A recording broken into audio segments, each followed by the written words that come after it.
There we go. This is it. This is episode 406 of No Laugh Track Podcast here at Acme Comedy Company in Minneapolis. I am Justin Severson, the lucky guy who gets to host this thing each week, and I love every week, but I get very excited when I get to meet someone for the first time, someone who, as I'm doing my research of Josh Johnson. How you doing, Josh? I have never seen, I don't know if I've seen so much, how do I say it?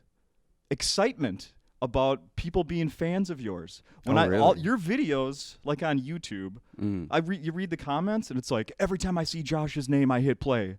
Oh, that's kind. Yeah. Oh, wow. That's nice of them. Yeah, you're. We're gonna get to it, but I think you're one of the first persons on this show in 8 years, 406 episodes, that has had a video that has 10 million views. Oh, yeah. Yeah. I think that's pretty unique to you. Okay. Yeah. I'll take it. Yeah. I try to stay off of YouTube of any of my videos and the comments and stuff because I have heard that people are very nice, but I'm also too brittle of a person to take the negativity.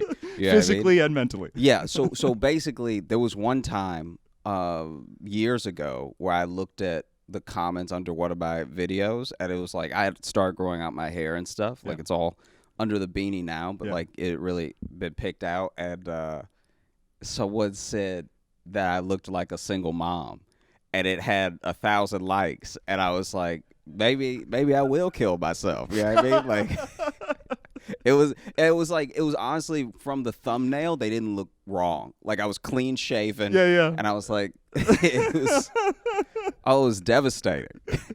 It's like, what an accurate roast. What if they would have said, he looks like a strong single mom? That may have even been worse because now I'm missing out on castings. You know. Yeah, right. You know, Oh, that's fantastic. Well, I'm glad you're here today. It's great to meet you, and I want to know about your history here in Minnesota. Have you performed in Minnesota before? I don't think you've been to Acme. Is that correct? I definitely haven't been to Acme, and I think that if I've been to Minneapolis at all, it was a one-night quick drop by when I was opening for Trevor. Yeah. But I don't remember if I think it would have been at the Target Center because he sells ridiculous amount of tickets. But yeah, I have not been here like of my own accord to do a show that I was headlining ever before. And if I remember correctly, I didn't like get to spend time. It's like we just came and did the show and had to leave right away. Sure. So. I bet that's got to be, yeah. I mean, what would even stand out when you're doing an arena? So those shows were normally in arenas, right? Yeah. And they kind of like put a drape, maybe like cut them off in half. So there's 25,000, 20,000, 10,000. How many people are they getting in for those shows? I mean, yeah, anywhere from the smaller ones, like the really small ones are, I guess, like 5. Yeah, 5. And then all the way up to like, I guess 17. Damn. Yeah. But like it's one of those things where it's performing in an arena is like the nightmare of what stand-up is. Because the people are so far away and it's so dark that you're just doing your jokes into the abyss and hoping you get laughs back. So then it's like, if anything ever bombs, you're just like, oh, this is the only difference is that I'm not naked. But like, but even that was is like symbolism for what this would be, you know? So that tour is absolutely amazing. And, the chance to perform in front of that many people at a time and see that my jokes worked in front of that many people is something that no matter what happens from here on out, I'll have that in my head to know that when I write a joke that works, it works everywhere. Because, like, you know, during the week, I'm doing that joke at the Cellar, and then on the weekend was doing it opening for Trevor. So it's like, oh, okay, now at this point, it's about access. It's not necessarily about just building up the skill set. Like, of course, I'm still trying to get better, and I'm trying to, like, bring more skills in to make the overall experience better for people when they come to see me. But that flipped a switch for me that I am very grateful for, because now I know, if that makes sense. Yeah. Yeah.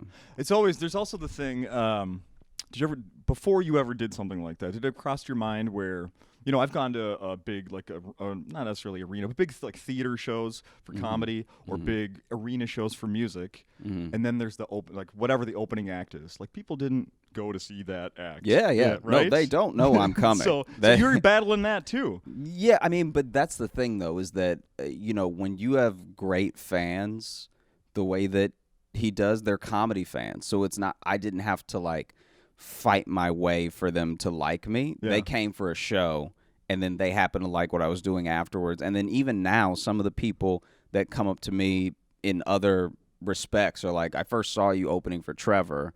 And so it's like they not only accepted, but then became like, a fan of me in that small amount of time. Nice. Which is, I'm so grateful for, because that's a lot to ask of a person. Hell yeah. They did know. No one knows I'm showing up. You know what I mean? Right. But still, just the way that he has been able to cultivate a fan base that just enjoys comedy is incredible. Now, since we're talking about working with Trevor Noah, he just hosted the Grammys. Mm-hmm. Did you help with that at all? No, not the Grammys. No. That was all him. All him. I did not. Yeah, I was not doing Grammy stuff. I'm also still trying to like figure out certain projects for myself and stuff. I'm like all over the place right now. I'm like trying to write a bunch of different things at once and stuff.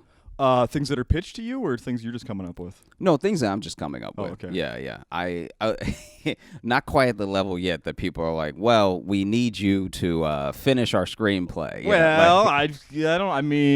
Okay, but I wouldn't be surprised if you said that was happening. I mean, that's very kind. I hope it will be happening soon. Yeah. But yeah, just trying to stay busy in every respect. I mean, especially after the year that we had, it's like. What do you mean? What year? What? It's. I don't know if you had the same year I had, but I was in the present at the time, and it was terrible. Yeah.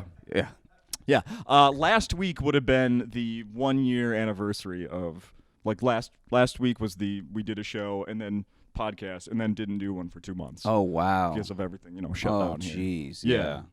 Oh my gosh. And just looking back, it seems like an eternity ago, and it also seems like a week ago. Yeah, that tends to happen when you've been in one place the whole time. Yeah. Where you're like, all right, I think that it's been a week, but I haven't left.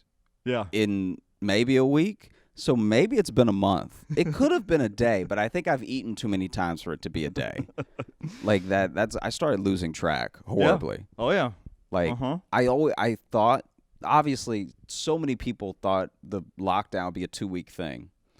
And then when it got longer, by it was amazing how by May, people were just like completely off the rails. Like I know I was like by May, I was lucky if I remembered to like change socks in a few days, And it's like Why do I need to do all these things to keep up appearances if I'm not leaving? It's like, well, they keep you sane. Everyone that was in lockdown went through like a straight up nursing home experience. Like I'm surprised that like more people in their 20s didn't come out of it with dementia or something. Right. It's like, well, we don't know yet. Yeah, I guess we don't know. That might be happening. Yeah, but it's like you let yourself, because I started taking up hobbies just to keep my mind sharp and stuff. And how did those go? they're terrible. It was like I wasn't good at any of them. So one of them was easy. I started reading comic books again, got really into graphic novels again, and all the stuff that I go through spurts with some of my hobbies. So I'll be really into it, and then like 4 years pass, I don't do anything with it. But then when I revisit it, now there's this wealth of stuff. Yeah. Now I can just pick all the good stuff. But then actual skills, I bought some nunchucks, and I really hurt myself. And it's one of those things. It's already one of the dumbest weapons ever invented. It's just a broken stick. Yeah. You know what I mean? It's just a broken stick that you're swinging and hoping it goes where you want it to go. Yeah. It was put together with leftovers. Yeah. So now, like in a scenario where I needed to use them, I am beating myself as much as I'm beating the other person, and I bought the foam ones at first. That's what I was picturing. Because I was like, Good. all right, let me start slow, right? The foam ones broke immediately. Like, they broke the next day. Just too cheap. It was terrible.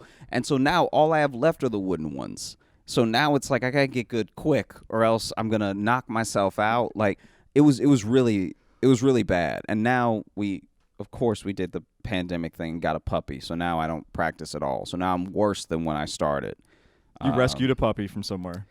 You know, every pet is a rescue if you think about it. It's like every pet that was not living in a house has now been rescued to the life of living in a house. Yeah, right. You know, like even if you had a dog genetically engineered to be made, like you just wanted a Great Dane Chihuahua that was just huge but skinny.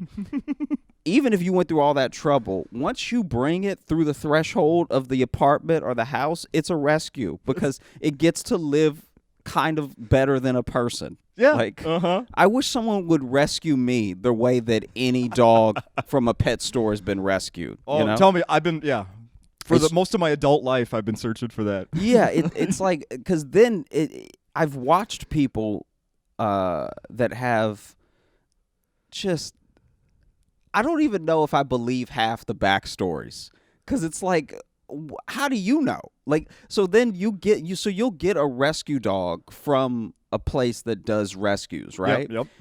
And they'll tell you the story of this dog, and I'm like, someone wrote this. There's no way that you know that this this dog was a child soldier for 2 months, and it had to shoot its cousin. It's like, but then were you there? This dog had to make some tough decisions. Yeah, it's like, were you there? Did you watch all this happen and you just let it happen until you could bring him back to America? Like, how are you? Because there would be some stories that were taking place, and some of them were kind of just in the first person. I'm like, did the dog tell you? Because otherwise, you're just like, listen, this dog was on the streets of Puerto Rico, which couldn't have been good, so we brought him here. Yeah. That's a more believable story than, like, you know, and he was on a walk one day with his mom and all of his brothers when a truck drove by and ran over all of them except him, and then backed up on all of them except him, and then drove off again on all of them except him. And it's like,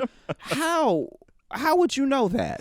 So we named him Lucky. Yeah, so we named him Lucky, and we don't take him outside because that's where the cars are. Like, it's also the level of, like, I don't think people respect the impact they have on animals, even when they're trying to be sensitive. Yeah. You know what I mean? Because, like, it's like when you see a fat dog.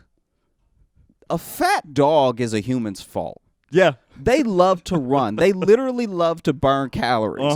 So if your dog, like, has the problems of someone that lives in a basement and only eats Cheetos, that was you. Like, they need to be rescued from you now. Both have a spot worn out on the couch, probably. Yeah. Or, like, I don't know. I think that some people I understand that dogs feel anxiety and all the other stuff, but I think some people are so sensitive to those things, they're doing more harm than good, you know? But will you be celebrating your dog's birthday? Yeah, but you know what we'll do? It'll just be some extra treats and, like, a stick, because he doesn't care about things. I went to a dog's birthday party one time. No, you didn't. It was just an excuse for this person to drink. It was I know those people. Yeah, it was like the dog doesn't. No one's even paying attention to the dog. The dog just got one of those. You know, like, I don't know. The dog's been sober for 2 years. Yeah, it's like they do these, like, doggy cakes or whatever, like these doggy. Oh, and it's made out of their treats and stuff. Yeah, it's like right? made out of doggy treats, and so yeah, she got him one of those, and then, you know, he was tearing away. And you can't even have any. I can't. Not only can I not have any of the cake, I don't drink. So now I'm just standing there while a dog is getting fat and other people are getting drunk. And it was one of the worst birthday parties I've ever been to. And how does she even know? She got the dog when it was 3. So I guess she just made a date. Yeah. That's the other reason dog birthdays don't make a ton of sense, because it's like, you're just picking. You're either picking when you brought them home or when you think maybe, but nobody knows. Well, they think she's probably 3 years. Yeah. That's what you usually hear. Yeah. They say she's probably. Yeah. I'm sure. And it's like, who is they? A vet? Because if it's not a vet, I don't care. It's like that's just a person making up stuff. No, it's the person that found her wandering the streets of Florida. Yeah, and brought her up it's here. like, hey, we had to bring her here. She's 3. It's very it's very sad. Also, there's a bunch of rules that come with this dog, by the way. Right. That was the other thing. It's like I'm not gonna like gremlins. Yeah, it's like I'm not gonna go the trouble of getting a dog and then have extra rules on top of the rules I'm already gonna try to set of like don't rip my fingers off, Right. like all the other stuff. Don't chew my shoes. And then to still pass that, not be sure if it loves me. Right. Because that's the other thing. Is like sometimes when a dog's been through a lot of trauma, to expect it to act like just another regular dog is unreasonable. Right. So it's like you got to do all this training, then you got to do the training for polite society so it doesn't like bite other dogs, and then you have to hope that it loves you. Yeah. It's like that's a lot. I'm in a pandemic. I'm not like in it indefinitely. So a kid is next. No, I'm kidding. How was last night? We should talk about that. Your first night at Acme. How was last night? Last night was amazing. Yeah? It was so much fun. I know that last night and tonight have been full. Yeah. Last night was full. Tonight going to be full. No more seats available. Yeah. So I'm super excited about tonight. Last night was it was also one of those things where the audience was so good that I feel like it made me extra attentive at being present, because sometimes, like, I don't know, sometimes you go to a show and it's like a fight, so it's like you feel like you have to battle to then get their attention, keep their attention, make them laugh, keep them laughing. Sure. And none of that was like, the crowd was just like ready, they were amped, and then the host and feature destroyed, like just killed in a way that kind of made me feel uncomfortable. I was a little like, all right, guys, all right, jeez, okay, just give me a second. My first night, fellas. It's like, it's my first night. Do you really have to like? I don't. It sounded like standing ovations. I don't know, because I was behind the thing, but I was like, oh god, are they standing up? Like it was. They were destroyed. I didn't get a chance to see. A lot of times I come to the shows or watch on the online or something. It was Robert Burrill was working last night, right? Yeah. And James Stanley. Nice. Yeah. But very cool. They were so great. Yeah, they were fun to talk to. They were amazing to listen to. I'm gonna try to sneak around and actually like watch them go, because I was just behind the curtain listening. Yeah, you got to do that. But they were so funny, and I just couldn't. It was one of the. I couldn't imagine a better way to like come back on the road than that show. Yeah. Because not only was it going well, but people were happy to be here. They were like excited, and then like the jokes were like landing in a way that I felt good, even riffing past what I'd written, all that stuff. It was like the energy opened up for more spontaneity from me as well. Nice. So that's always great. So how much have you been working?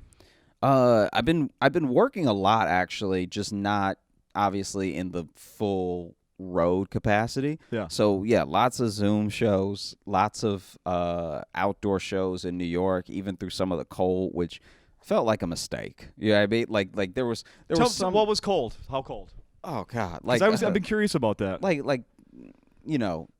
40s, 50s? 26. Really? Yeah, like just brutal weather to the point where like I'm Really? on stage, like there's no way we're having fun. Like I'm just like arms crossed, trying to stay warm, just do my bit. Like I got a new computer. Like that was terrible. But I think that what it did was it kept me mentally active to the point where, yes, I'm working on a joke. This joke has to now do well past all the elements. And then hopefully when I go on the road and do it in, prime conditions, it does really well, which is what happened last night. Like last night felt like, it felt like vindicating for all of the like terrible circumstances around shows. Because I'll tell you right now, in New York, a lot of the people doing outdoor shows run good shows, but you can't run a good show past the cold. Yeah, I mean? Yeah. So it's like as spring hits and summer hits, those are going to be some of the best shows in New York. But things are opening up more as well, too, right? Things are opening up more, but I think that there's I don't know what the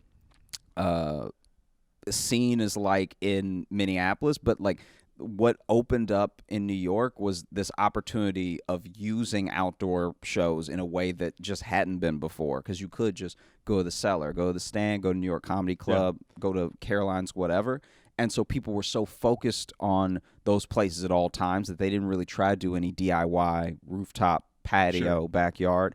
And when the pandemic made that your main option, now the people who run those shows are going to run those shows coinciding with all the brilliant shows that are going on indoors. So I think there's going to be a real boom when things come back. Even better chances to perform. I watched a clip of yours. I think it was Comedy Central had their stamp on it. It was outside.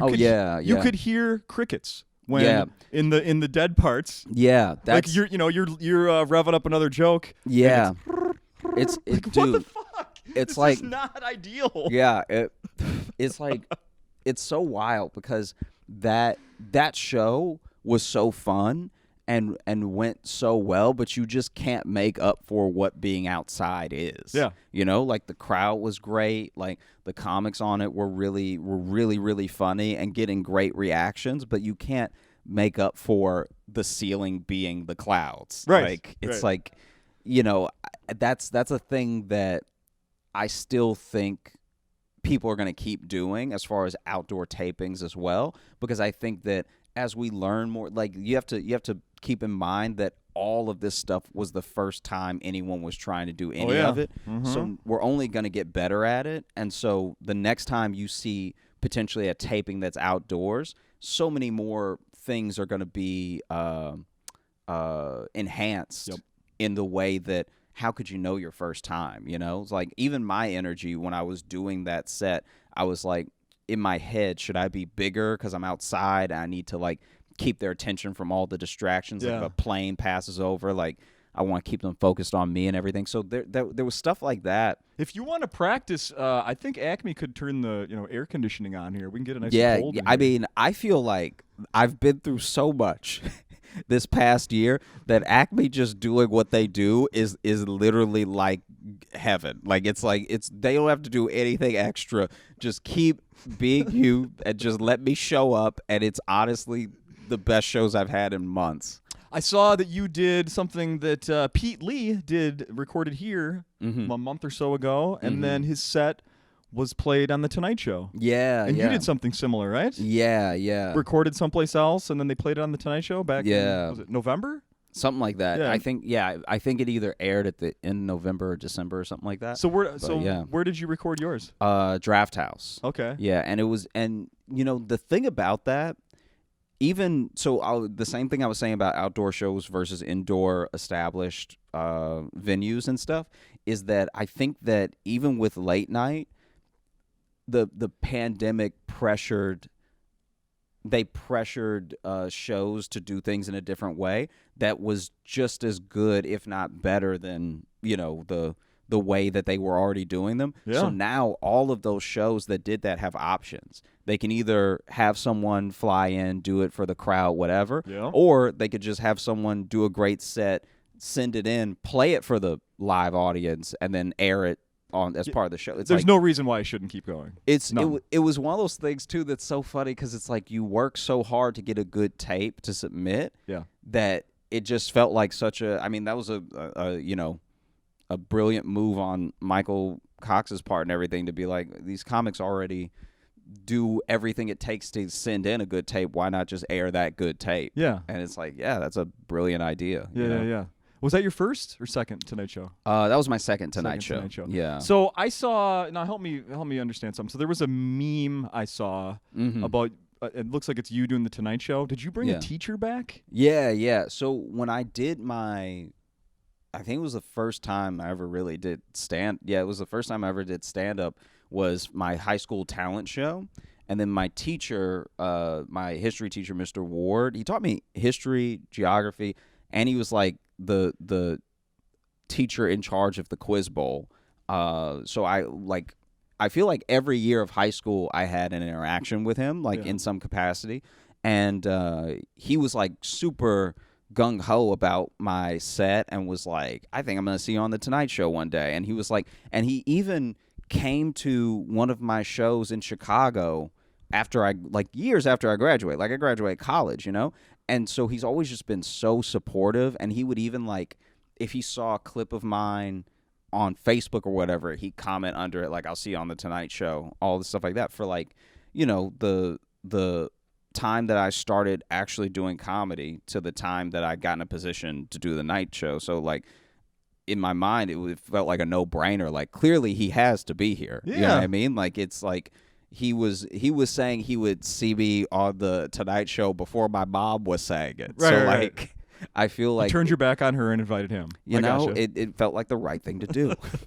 But, yeah, no, he's always just been so supportive. And, like, I wish I saw what he saw that first time that I performed. Because right? I thought I was funny, but he was like, no, you're going to, like, do it. And I was like, wow, that's incredible. No, that, I'm gonna ask this. No, are we sure he wasn't like the singers? He was like, "You're gonna win a Grammy someday," and the writers, he's like, "Pulitzer." Maybe. I mean, I think he really believed in all of us. So I'm not saying I'm the only one he believed in. He didn't put all of his chips on me. He was very supportive of all of his students, but in this one respect, as far as I know, he and I had that special connection where he's the only person that was telling me I was going to be on The Tonight Show, and I think I was the only person he was telling that they were going to be on The Tonight Show. I'm sure. No, yeah, I'm sure. It's still like, you know, it's so great to be able to share those moments because so many times so cool. people are supportive of you or whatever, and then they don't get to see the thing coming to life, or like the dream being realized or something. You know what it reminds me of is like when they do the home run derby around All-Star break. Yeah. And the guys participating will bring like their dad to throw the pitches. Yeah. Or their high school coach. Or something from yeah. their past. Absolutely. I love that stuff. Yeah, because it's important because no one the thing which this may sound less inspiring than it should, but like no one has to be nice to you. So then when people go out of their way to be kind, compassionate, inspiring, all that stuff needs to be returned. Not because you owe them something, but because it's how you cultivate more of it in the world, you know? Like, I think that it choked me up knowing he was choked up on the phone when I called him to tell him, like, just give me your details and, like, we'll fly you out and, you know, I want you to be there. And that was, like, huge. I mean, if anything, because I even told him, I was like, yeah, I was going to do the Tonight Show again, and I had to film it and then send it in, or else we would have gone again. And he was like, even knowing you wanted to go again was more than enough for me. And I was like, yeah, because that stuff is probably the most important part of comedy. To a certain degree, it's why comedians do it. It's like not just approval or feeling special or whatever, but it's like the idea that you have an impact on another person in a way that is not just like, haha, this person's like interesting, funny, whatever, but someone is like, I'm inspired by the fact that you're doing so much of what you want to do. And yeah, it felt like the least that I could do was have him there with me. New York is where the Tonight Show's done. Right? Yeah. Please tell me it was also like his first time in the big city. It so what? Funny enough, I think he had been to New York before, but we actually, after the Tonight Show, we went to the Flatiron Building because he wanted to go, and it tried to go earlier in the day, but like got himself turned around. And I was like, well, then we're gonna go together because if we can't all get there, then I don't know what to say. Yeah, you know? yeah. But it was nice because I don't think he had been in a very long time to New York, so Very it was cool. also cool to like we went out to eat afterwards and stuff, and to show him around a little bit on top of doing the show and stuff. So we don't have a ton of time left because we do try to keep these around a half hour. I have, because I already mentioned it, there is a video that you have catfishing the KKK. Yeah. It has over 10 million views on Yeah. YouTube. You know what's weird about that is that was just like a show that I was doing and like had fun and everything. I never really thought about it again, and then when they put it on YouTube, it started like really tracking. So it's not something that I was even like, this is my most brilliant set ever. Yeah. It was just like, you know, here's this like more detailed story about a thing that happened when I was younger, and I'll just do this. So it's like it definitely gave me a bit more confidence in like my storytelling as opposed to just my stand up. But that still is very weird to me that it's doing such numbers, you know? So it not only does that video have, like I said, 10 million, it has reaction videos of people watching it. Yeah. That have, Yeah. I watched one of them, 68,000 views. The Yeah. reaction video has. Yeah. It's Josh, that's wild, man. yeah, it's very like There's one reaction video was two like middle-aged white guys. There's the Yeah. one I watched was two black guys. Like, Yeah, yeah. Everything, it's crazy. Yeah, it's insane. I mean, it's one of those things too where I try to not even think about it, or else you start chasing it, and then when you start chasing it, you start caring about things outside of like the comedy and the overall experience. But yeah, it's been amazing to watch. What It was the still what was feels the thing that weird. made that pop so much? Just people sharing it? I think it was just people sharing it, because I definitely didn't even know that it was doing well until it had like 3 million. So like I never really like a while passed and I didn't really think about it again, and I just kept doing my other sets and stuff. But yeah, when it hit like 3 million, someone was like, may even been my aunt. I think it was my aunt was like, Oh, a lot of you know, times it's your family. your videos got there. And I was like, what video? Because at the time I wasn't posting anything to YouTube myself at all. Like Okay. I was just like trying to focus on going up every night and just like writing and everything. Yeah. And then I looked and I was like, oh yeah, it does. That's kind of crazy. Yeah, All you right. have great stuff on YouTube. So whoever's in thank charge you, of that man. now. Oh, thank you so You're much. doing a great job. I appreciate Really it. good stuff to watch and choose from, and it's Thank like you so relatively, much. You know, some of it's really fresh, and keep that up. No, I appreciate it. Not everybody's doing that. Yeah, I'm that's good, trying man. that. I feel like that's the move though. Is Mhm. that if you can just really overwhelm people with a tsunami of you, then eventually you're gonna catch on some people who genuinely enjoy you. You know? Yeah. So another thing that we got to touch on is Mhm. we did briefly is writing for the Daily Show. Yeah. Correct. How long you been doing that?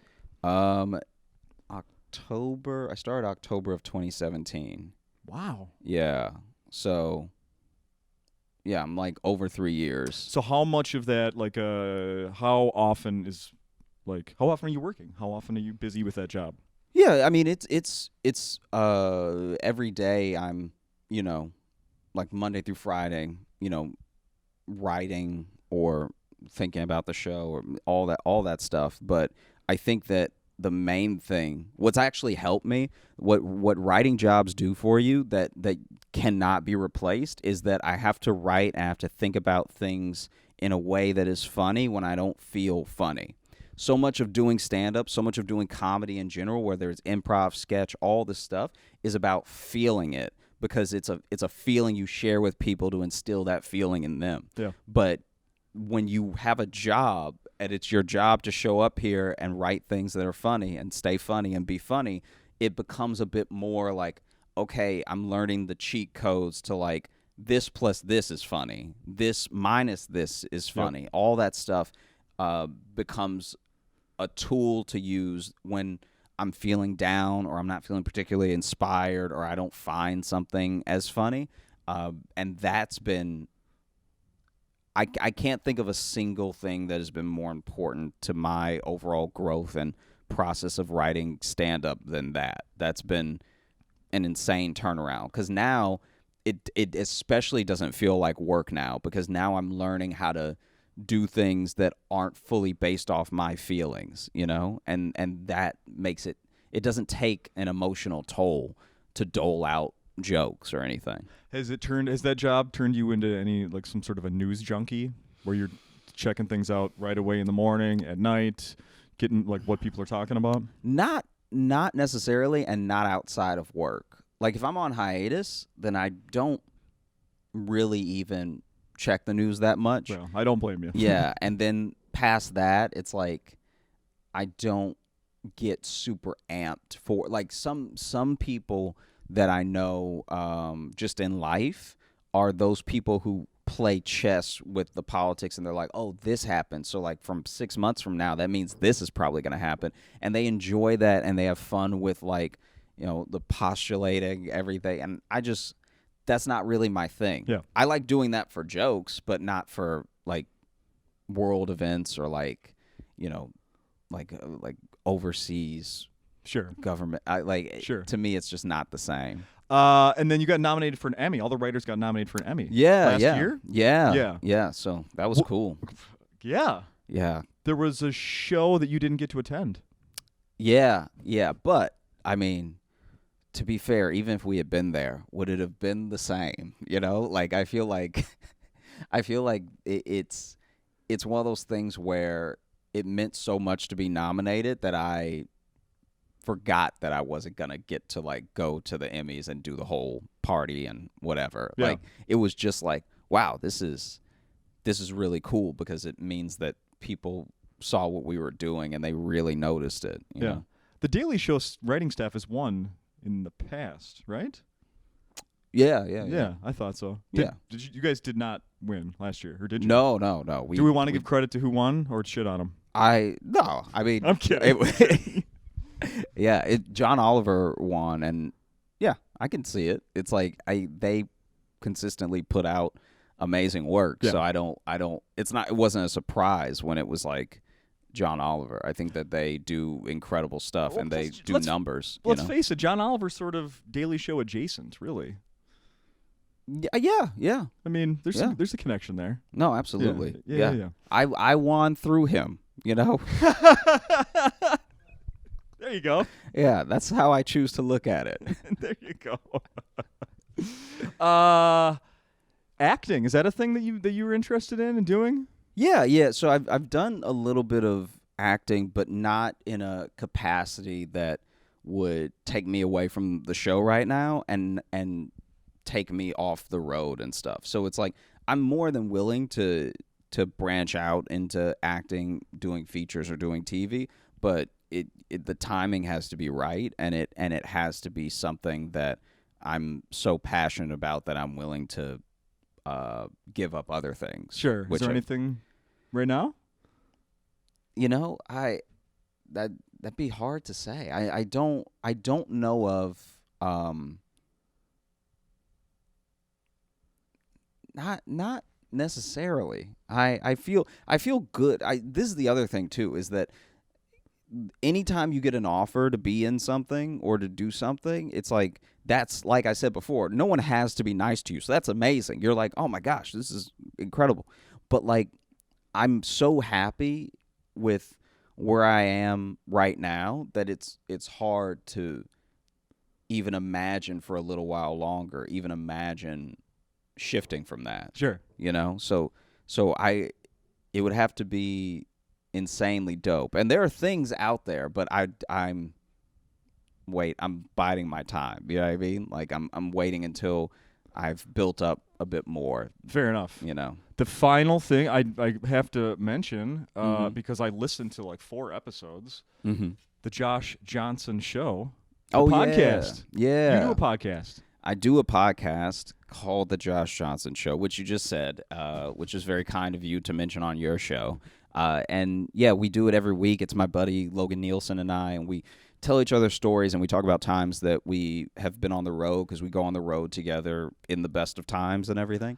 And so we both get a lot of stories that way, and we've both just had, I think that my life, at least from his perspective, he says, is a cartoon, and that is not wrong. Like I definitely strike up a lot of odd conversations, and I'm just like, I'm like an odd person, because I was alone so much as a kid that now nothing is too much, if that makes sense. So it's like we could meet for the first time, and I'd probably ask you something that is like not that's like 4th time you hang out ask, you know? So that yields a lot of things happening. Plus, I think that I've been fortunate enough to make a lot of friends, either acquaintances or really good friends, that tell me a lot of stories. Yeah. So, you know, I've shared some of those on the podcast and stuff. I enjoyed it. Yeah, thank you so much. I listened to the 4 most recent. Okay. Yeah. One of them, it took me, I was like, because I don't know anything about your co-host, and I'm listening to you guys tell stories, and one of them, you guys were talking about amusement parks. Yeah. And all of a sudden he goes, oh yeah, when we went to Valley Fair. I'm like, Valley Fair? Yeah. I just drove past Valley Fair. That's here. Yeah. But he's not from here. No, he's not. He's not from here. He's from Iowa. Yeah. And so he's definitely done lots of work in the Midwest and stuff, and tours in the Midwest and everything. But yeah, a lot of his stories will come more from the Midwest, and my stories will come more from the South and New York, and then the stories that we had happen together will all be sort of Chicago. Yeah. Yep, You know? I picked up on that. Yeah, that's good. that's where we met. But right on. yeah, the only thing we don't have are enough West Coast stories yet, but we're working on it. Yeah, there you know? go. Yeah. This has been fun. Yeah, thank you so much for having me. It's Continued great to- success, sir. Thank So you. I did when we were talking earlier. We were saying yesterday, today. So if people don't know, who knows when they're going to listen to this? The fact Yeah. is their shows Friday and Saturday night. There are tickets available. Correct, Brandon? Just a few left for Friday and sweet. Saturday. You know, we're still doing the social distancing in the seats here at Acme Yeah. because of COVID. So it's not the normal amount of seats that there would be, 13 months ago. Yeah. So get them while there's still some available. Yeah. Yeah. No, this has been an incredible week going into an amazing weekend. So I'm so happy to be here. I'm so thankful that they're having me. It's a great time. Right on. Thanks, man. Thank you. Boom.